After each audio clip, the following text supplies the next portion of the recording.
Assalamualaikum warahmatullahi wabarakatuh. Perkenalkan, nama saya Gina Aurelia. Saya dari 2020B dengan NIM 2005112410. Sebelumnya, saya berterima kasih kepada Profesor Hajah Hasnah Faiza ARMHum selaku dosen pengampu mata kuliah metodologi penelitian pendidikan. Selanjutnya, saya akan menjelaskan tentang teknik pengumpulan data penelitian eksperimen dan teknik pengolahan data penelitian eksperimen. Baiklah, saya akan menjelaskan tentang teknik pengumpulan data penelitian eksperimen.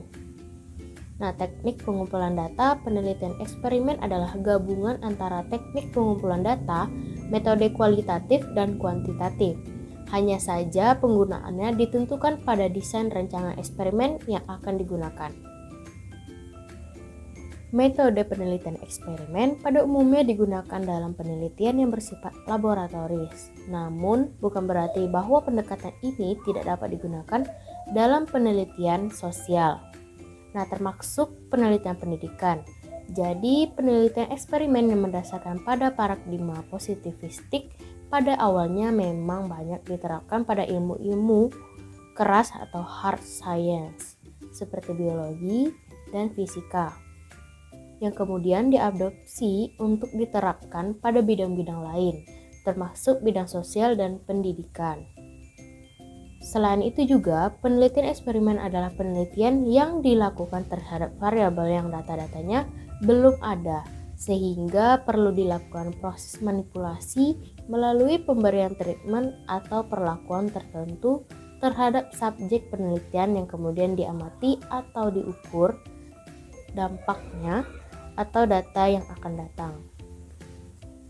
Ada beberapa metode pengumpulan data, antara lain yaitu metode observasi. Nah, pada metode ini alat pengumpulan data yang dilakukan dengan cara mengamati dan mencatat secara sistematik dengan gejala-gejala yang disepakati.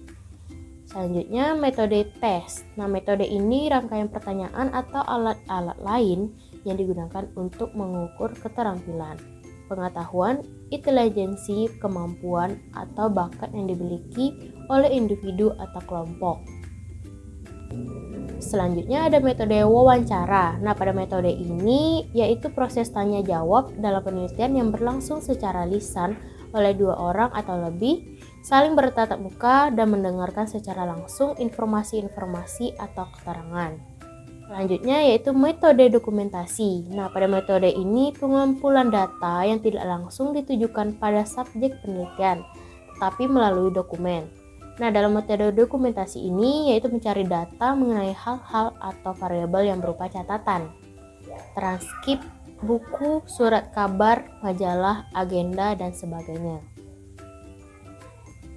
Selanjutnya, instrumen pengumpulan data. Nah, pada instrumen pengumpulan data ini adalah alat pada waktu peneliti menggunakan suatu metode.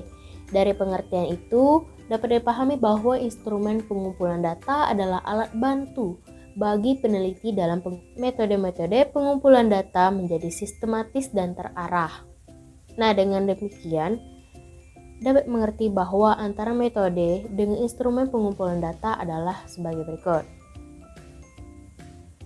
Yang pertama yaitu pedoman observasi. Nah, maksud dari pedoman observasi ini adalah alat bantu yang digunakan dalam pengumpulan data-data melalui pengamatan dan pencatatan yang sistematis terhadap berbagai hal tentang keadaan objek penelitian, misalnya untuk mengetahui bagaimana lokasi sekolah tersebut. Yang kedua, pedoman tes, yaitu merupakan alat bantu dalam pengumpulan data dengan memberikan sejumlah pertanyaan kepada responden atau siswa dengan cara tertulis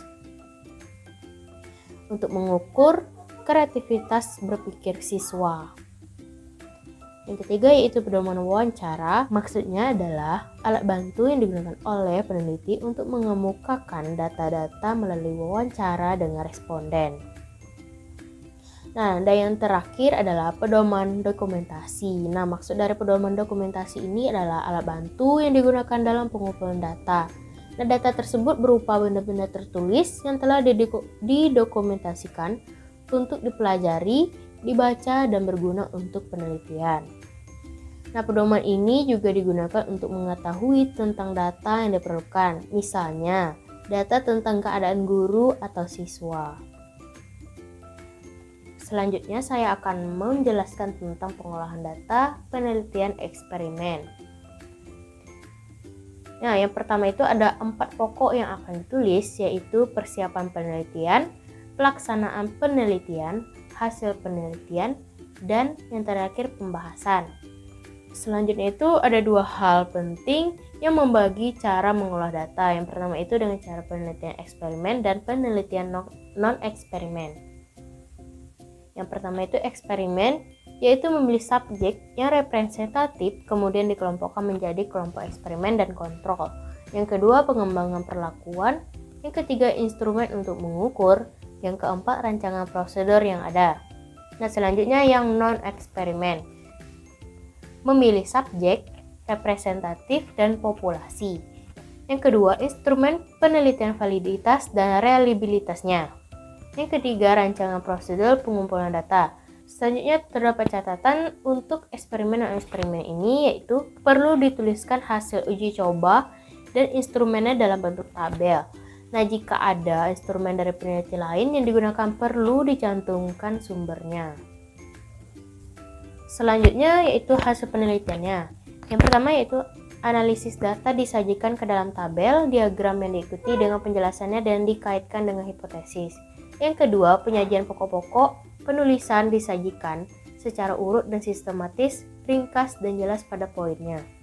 Selanjutnya, kalimat atau paragraf yang dituliskan harus berkaitan dengan hipotesis dan hasil penelitian yang telah ditulis sebelum dan sesudahnya. Dan yang terakhir, menggunakan statistik mendapatkan varian presentasinya. Nah, selanjutnya ada pembahasannya, yaitu merangkum hasil penelitian. Yang kedua, menyoroti penemuan utama dengan memberikan interpretasi dari peneliti berdasarkan berpikir dan kajian teori yang digunakan. Dan yang terakhir, kemungkinan-kemungkinan perlu dibahas oleh peneliti. Terima kasih telah menonton video ini. Jika ada kesalahan kata, mohon dimaafkan. Wassalamualaikum warahmatullahi wabarakatuh.